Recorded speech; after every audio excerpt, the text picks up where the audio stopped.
어제는 스데반이 죽었죠. 죽은 이유는 진리 때문입니다. 진리 예수 그리스도 전하다가 죽었죠. 유대교도 자기들이 붙잡는 진리가 있죠. 그 율법입니다. 또 우리 종교 생활하다 보면 불교도 있고 천주교도 있고 다른 종교들 되게 많지 않습니까? 근데 기독교와 이 유대교 이 진리의 차이가 뭔가 내용보다는 진리를 어떻게 다루는가가 이 갈등이 되어지는 것 같아요. 기독교는 진리를 위해 죽지요. 우리는 그렇게 가르칩니다. 진리를 위해 네가 죽어라. 근데 율법은요, 유대인은 그렇지 않고 진리를 위해 죽여라죠.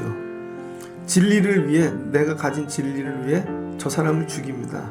근데 우리 기독교 진리는 진리를 위해 내가 죽는 거예요. 진리를 위해.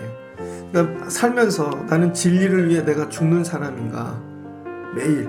아니면 나는 진리로 저 사람을 죽이는 사람인가? 진리를 가졌는데 죽이면 율법되어지는 거죠. 되게 어렵죠.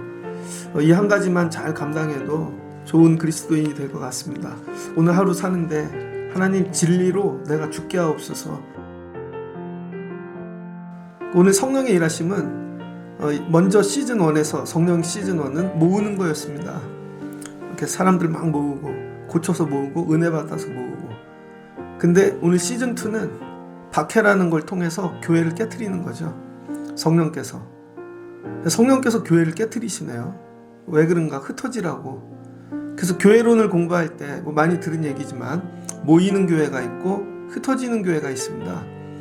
그래서 이 주일은 모이는 교회 하는 거죠.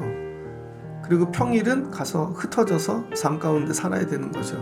근데 모이는 교회만 하고 흩어지지 않는 분들이 있습니다. 저는 가는데요. 아니요, 그래도 자기 교회밖에 몰라요. 매일 여기 와서만 살아. 내 생각이 여기로 다가 있어. 그럼 저는 흩어지는데요. 여러분의 흩어짐과 성령이 원하는 흩어지심을 좀 비교해야 됩니다. 큰 박해가 있었대요. 교회 깨는 거죠. 성령께서. 그러니까 여러분이 매일 기도해요. 하나님 뜻대로 산다고. 그래서 오늘도 교회 더 열심히 모이고 제자하고 뭐 별걸 다 했습니다. 근데 이게 주의 뜻이 아닌 거죠.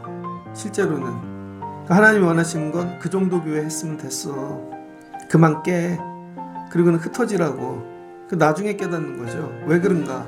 마태복음 28장에 예수께서 부활 승천하실 때 이렇게 말씀하셨어요. 하늘과 땅의 모든 권세를 내게 주셨으니 그러므로 너희는 가서 모든 민족을 제자로 삼아 아버지와 아들과 성령의 이름으로 세례를 베풀고 내가 너희에게 분부한 모든 것을 가르쳐 지키게 하라.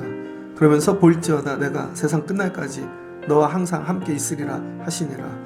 뭐라 그러셨어요? 가래요. 너희는 가서가 안 되는 거죠. 맨날 모이기만 합니다. 그러니까 여러분 몸이 가는 게 아니에요. 예수님이 원하시는 감이 돼야 되는 거죠. 그러니까 안 되니까 어떻게 해요? 고난이 오는 거죠. 그래서 고난을 통해 우리로 가게끔 만드는 거죠. 여러분이 삶의 자리로 가갖고 해야 될 일이 뭐냐면 예루살렘과의 관계가 끊어지지 않으셔야 돼요. 예루살렘과의 관계가. 그렇게 되면 어떤 일이 일어나나? 내가 가가지고 했던 이 모든 것들을 부족함을 도와주는 것이죠. 그래서 내 뒤에 뭐가 있다? 예루살렘이 있다. 내 뒤에. 성도들이 가져야 되는 이게 배경이죠. 배후. 내 뒤에 교회 있다. 내 뒤에 사도 있다. 목사님 있다. 날 위해 기도해 주신다. 그 아래면 여러분 베드로와 요한이 오는 거예요. 그리고 빌립을 도와주는 거죠. 그들이 내려가서 그들을 위하여 성령 받기를 기도하니 야 이거 세례 갖고 안 돼. 우리 다 해봤잖아. 성령 받아야 되는 거야. 그 사도들이 하는 건 뭐예요? 영권. 그리고 가가지고 성령 받게 하는 거죠. 불세례. 그랬더니 그들이 온전한 변화가 일어나는 것이죠. 그래서 여러분 혼자 다 안 돼요. 여러분이 일터에 나가갖고 누구 전도는 했어요. 집에서도 누구는 하고 한계가 있잖아요. 왜 그래요? 속사람이 안 변하니까. 겉모습은 막 이게 된 것 같아요.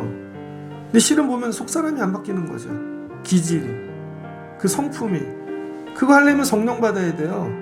그걸 사도들이 와서 도와준다는 거죠. 그랬더니 성령 받기를 기도하니 이는 아직 한 사람에게도 성령이 내리신 일이 없고 오직 주 예수의 이름으로 세례만 받을 뿐이더라. 그래서 교회에는 두 종류 교회가 있습니다. 주 예수의 이름을 믿고 세례만 받는 교회. 숫자는 되게 많아요. 근데 뭐가 없어요? 능력이 없는 거죠. 왜? 성령을 안 받았기 때문에. 여러분 성령 받으셨습니까? 아니면 그냥 세례만 받으셨습니까?